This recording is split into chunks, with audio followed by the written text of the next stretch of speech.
All right. So good afternoon. Today I'll brief you on the details we know them about the officer-involved shooting that occurred on March 19th, 2023 at 1910 Bennett Avenue. This is the second officer-involved shooting involving a Dallas police officer in 2023.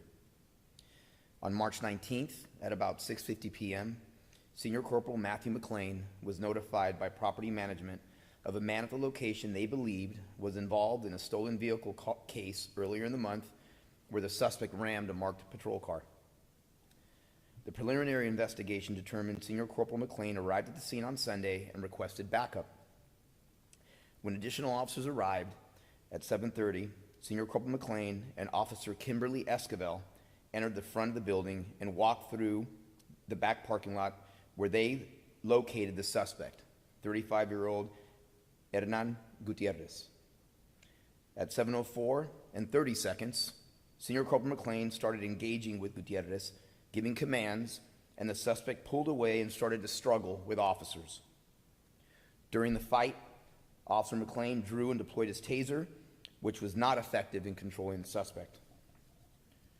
At 7:04 and 58 seconds, as the struggle continued, Senior Corporal McLean announced Gutierrez was reaching for a gun. At 7:04 and 59 seconds, the suspect pulled a handgun from his jacket pocket. At 7:05 and 3 seconds, suspect Gutierrez fired one round at the officers. At 7:05 and 12 seconds, Officer Esquivel drew her department-issued firearm and shot one time, hitting Gutierrez. The suspect fell on top of his weapon, and at 7:06 and 38 seconds, officers placed him in handcuffs. Officers immediately requested Dallas Fire Rescue to the scene and rendered medical aid while monitoring Gutierrez's condition. DFR responded and took Gutierrez to a local hospital where he remains in critical but stable condition. The suspect's weapon was recovered at the scene with 15 rounds remaining in the pistol. The round fired by Gutierrez was located by detectives and hit an occupied apartment north of the incident location. No one in the apartment was injured. No officers or anyone else at the scene was injured. Here is what we've learned about our suspect. He was on federal probation for felon in possession of a firearm and possession of a controlled substance. He had cut off his ankle monitor in August of 2022. He also had an active warrant for a weapons charge. He has a criminal history of DWI, drug charges, and 2 kidnapping convictions. In this case, Gutierrez will be charged with aggravated assault on a public servant, and more charges are possible. The Dallas Police Special Investigations Unit is investigating the incident. The Dallas County District Attorney responded and is conducting an independent investigation. The Office of Community Police Oversight was also notified. Before we show the body cam video, I want to address the actions of our officers that Sunday. As I've said before, as a police department, we do all we can to prepare, as we can, for possible scenarios and calls, to prepare our officers, but also for the safety of the people we protect. Of course, each response is different, each call is different, each arrest is different, and in this case, when things unfold rapidly, which is why it was important to give you the seconds as well, our decisions must match the speed of that threat. Lives depend on that quick decision. The decision Officer Esquivel made in the face of evil saved lives on Sunday. She saved the life of her partner, her own, and protected those we swore to serve, who were simply going about their day at home. We can do all the training in the world to prepare for these events, but what it comes down to in the end is sheer bravery and great policing. As I've said before, yes, our men and women are guardians, but on this day, they needed to be warriors. We have amazing men and women on this department who are committed to the city, its people, and its neighborhoods, who I asked to put their lives on the line to weed our city of this type of criminal element. Like Senior Corporal McLean, who exemplifies what it means to be a great beat cop. He is a prime example of great community policing, patrolling each day, making contacts, and building important relationships with the people who live and do businesses in his patrol area.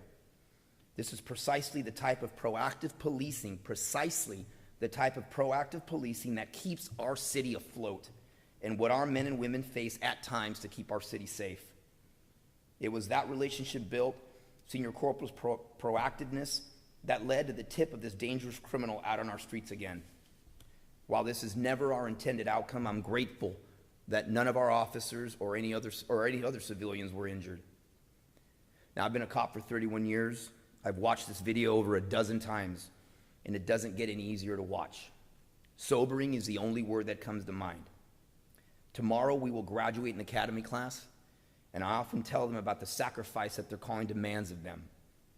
The actions of Officer Esquivel and Senior Corporal McLean exemplify what it means to sacrifice for your city and to sacrifice for your brother or sister officer.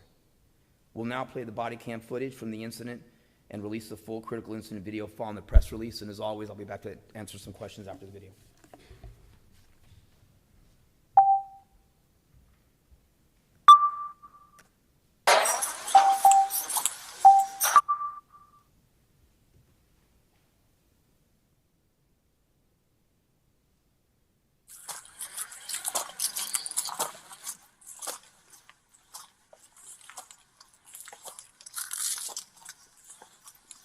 I'm just gonna play it off like we're on a call.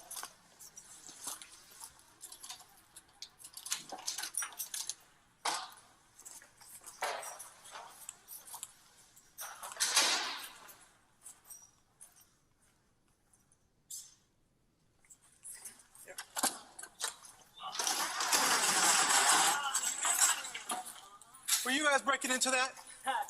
Man, put your hands up. What the hell? Who? No! Get him, Kimberly! Help me! No! Back the fuck up. Let him go.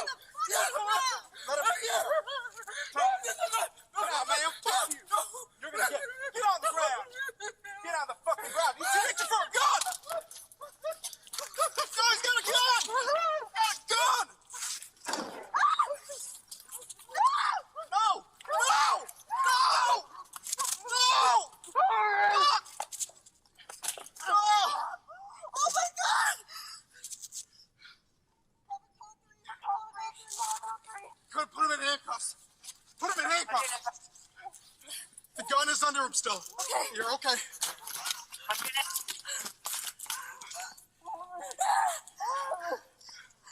That was Fox 153. I got it, Kimberly. We need an ambulance. We got the suspect down. You're okay. Here. I'm sorry. No, you're fine, Kimberly. I'm sorry. You motherfucker. No! Don't fucking move. You're gonna get shot again, you piece of shit. We just need to get these handcuffs on. You got hurt? No, the gun is still under him. Okay, I got it on. Forgive me. Are you okay? No, you had a chance. You're trying to fucking kill us. I didn't want to kill you. I just had to get away. It doesn't matter. No, you don't. It's done. I got it. Don't worry. I'm going. Forgive me. How? What a move. Whoa. Snap it on.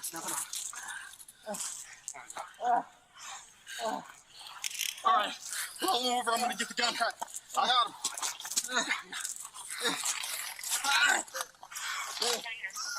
You okay? You okay? Sit him up. Sit him up. Keep working. Please kill me. My bad. Please forgive me.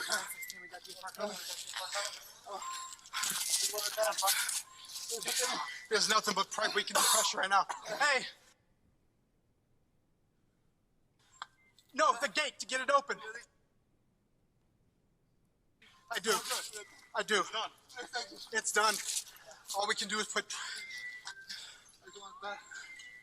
Please forgive me. All right? Please forgive me. All right? It's done. Forget it. All right?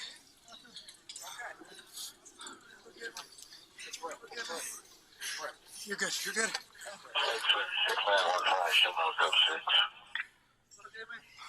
Forgive me, man. That's done. Relax. Forgive me. I'm not sober. Forgive me.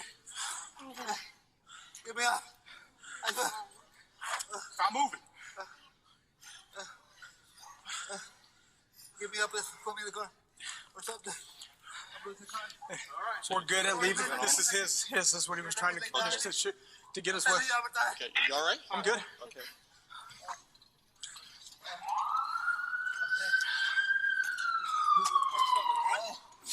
I'm telling you, let me breathe. Now you can breathe, man. All right, relax. Oh, Hey, I gotta lay down. once they load him up, You better just stay up. once they load him up, can one of you guys ride with them? Let me up. I'll ride with them. Okay. No problem. Stop moving, all right? It's better for you to stand up.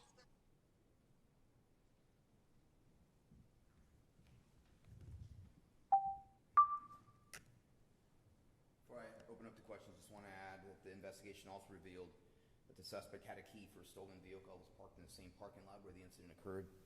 And we also seized the backpack that inside were large amounts of powder cocaine, black tar heroin, methamphetamine, pills, along with a large amount of cash. With that, I'll open up to questions. You said that you cut off the ankle monitor since August. Were the U.S. Marshals looking for this guy, or why wasn't he in custody sooner? That's the question. The investigation is still ongoing. We're having conversations. I've had conversations with the ATF. They were very open to explain to us, to try to work with us to see what happened. But for what we're hearing is that he cut off his ankle monitor early August of 2022, right prior to supposedly some plea agreement that he was going to make. So we still have to work through that. Same old story. The ankle monitors do not work for these individuals. Not only did my officers almost lose their lives, but God knows how many other lives he's affected since the time that he's been out. So again, same old story. We've seen two vastly different videos this week. We saw the video that we aired the other night of an officer that did not follow protocol, did not follow his training, and then this video that he praised the actions of these officers. They're like just two contrasting different videos this week. Like I've said before, when we're wrong, we'll hold ourselves accountable. When we're right, regardless of the outside noise, I'm going to defend my officers to the hilt, and I can't praise them anymore. That was the type of policing that keeps the city afloat, and the dangers that our men and women face every day as they're encountering violent individuals in the city. Go ahead, Steve. In terms of standard operating procedure, first thing I saw in that video was that officer pointing his gun on that individual, commanding him to stop or what have you. Is that standard that he would pull out a weapon first on that kind of confrontation? Well, based on the history of what they were even contacting the individual for, certainly not out of policy. I mean, obviously, as an individual that was alleged to have had a stolen car that was known to flee. Generally speaking, individuals such as that, when you show force, if you don't have the mindset that this criminal had, you usually comply. And so, obviously, giving that individual time, when you look at all the factors and what uncovered, had this individual had more time to have more plans, this could have turned out a lot different. And so it's all based on the knowledge of what they had prior, and obviously the individual wanting to escape. Obviously, individual that was suspected of ramming a patrol car, which obviously trying to escape at all costs. And so certainly knowing that this individual, they had that mindset, certainly I don't think that's outside the realm. Was there, to your knowledge, was there some indication that Officer McClain or the other knew this individual, had any kind of involvement with him prior to that? I believe Senior Corporal McLean had some knowledge of the prior incident, which is why, not to get into the whole investigation portion of this prior, which is why Senior Corporal McLean was able to get a tip that this individual was back in this neighborhood.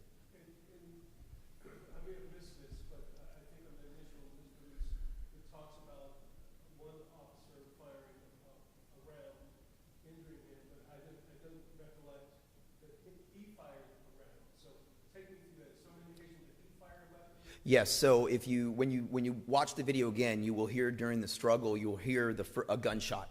That's the suspect. It was gunshot. The irony is you don't really hear the officer's gunshot you don't hear Officer Esquivel's gunshot on that. So obviously the chaos as it unfurls, right? We have to work through everything, but ultimately that is what ended up occurring. And as we slow it down, As you watch it, it's even more sobering than watching it live like this. But yes, the suspect fired a round first at the officers. How often do you feel that female officers, when you watch her, she seems, really shaken up, the fact that this convicted felon with a firearm fires a weapon? They're not doing well. I mean, I don't know how much clearer you can see when honorable men and women are faced with this danger and evil, how they react when they have to do what they have to do. They'll get over it. They'll battle through. We're going to give them all the help they need to ensure that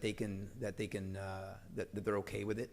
We're going to support them, and we want them to be ready to go. I know one of the officers wants to come back and do his duty for the city, because that's what they're built. That's what they're made of. And so we'll continue to have conversations with the officers. There's some officers, as you saw, that were on the other side of the fence that also felt helpless as their brother and sister officer are facing death. And those are real emotions, and we're going to deal with it, and we're going to help them out. This is one of the reasons we have a wellness unit. We're going to take them, we're going to hold them tight and make sure that they're good to go and come back to us as quickly as possible. Chief, I may have missed the incident that Rebecca references, but to my knowledge, this is only the second officer launching in 2023 PPD, is that right? I believe so, yes. So my question regarding that is, if that's saying anything right now, any real general concern, as you know, we're covering stories right now about cases of guns and shootings in schools, et cetera, but is there any indication at all, from your standpoint right now, that there should be public concern about access to guns and police safety and community safety? But there's no question about it, Steve. I mean, there has to be a concern for that. We have to be mindful of that. I mean, the fact, it's one thing when individuals are taking on officers like this. This individual, I heard at the end of it, when our officer said, "You tried to kill us," I wasn't trying to kill you. I was trying to hurt you. I was trying to get away. Yeah, he was trying to get away by killing my officers is how he was trying to get away. To have that type of mindset when our officers are going out there, to do what we have to do, as you well know, to keep our city safe, as we've had, as we've done recently. Obviously, access to guns is a serious concern, not only with youth, but with criminals. On this one here, and if you look at that gun, that wasn't, I mean, the gun had optics on it, 15 remaining rounds in it. With an individual, I'm not quite certain if there's any other individual that has no business carrying a firearm in our society than this guy. So yeah, it's a major concern.